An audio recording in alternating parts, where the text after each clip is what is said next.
The problem with high rents was endemic before the pandemic even happened. But through the pandemic, it brought this issue to light. When you have businesses, as Lex was saying, the numbers go up and down. It depends. You could be doing great one month and have a bad month or two. And if you're not able to make up that rent, a lot of businesses were collapsing. And landlords in densely populated metropolitan areas were not willing to lower rent because there was always another business that was willing to jump at the opportunity, because a lot of people didn't do their homework before and didn't understand that could easily collapse them. So there was this almost endless string of new entrepreneurs that are willing to go in and pay whatever price is out there. And landlords are they're gonna keep on going on that trend. So this was a system that seemed on the outside to most people as super robust. The restaurant industry is super strong and there's a lot of great new things opening up, where it was super fragile.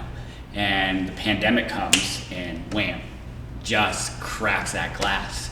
And then things start falling apart. Well, I mean, I think coming out of the pandemic, nobody knew what the hell was gonna go on.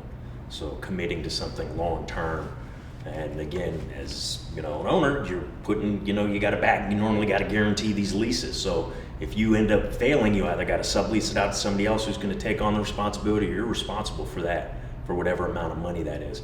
And coming out of this craziness that we're still in the middle of was definitely something that I didn't want to have to take on that personal responsibility for that. So many restaurants fail is, again, you have one bad month. You still got to make that rent payment at the end of the month.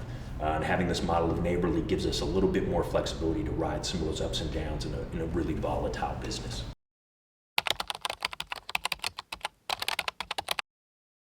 It allows you to basically open up a part of your business or your first location without all the long-term risk of a 3 to 5 year lease, all the capital requirements to open a restaurant. You can simply partner with us and open up flexibly at a Neyborly restaurant location. And that's a gift for restaurateurs who want to be more nimble. They're not quite sure where they want to be or what type of concept they want to focus on, but they can use our system of flexible restaurant spaces to build their business and to really make sure that before they're ready to sign that long-term lease, they know they're going to be successful, they know where they want to be. And that just de-risks the entire process of opening up a restaurant. So we partnered with the landlord at this space, and this was a vacant restaurant that used to be very, very popular for decades, but it had been vacated for 2.5 years. So we took over this location, we made it operational, we got all the utilities back on, we hooked up the place, we got it cleaned and inspected, and made it turnkey so that a restaurateur could use this space flexibly and affordably without a long-term lease. And so we met Mike and Lex from Augie's. They were looking for a flexible restaurant space as they grew their business. We partnered together and they moved in, and they've been doing much better even since they moved in here. So their sales are up between 25 and 50% at this point, and it's been a win-win for both of us. But taking a vacant space, making it operational, and then serving that opportunity up to the creator community has been a really successful thing for us.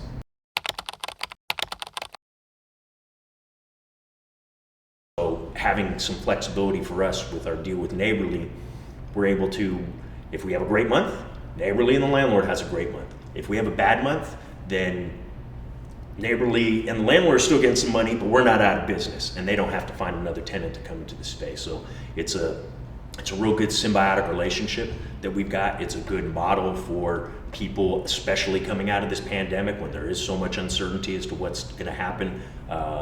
It works really well for both parties, and it's fair to both parties, which I think is something that's a little bit new.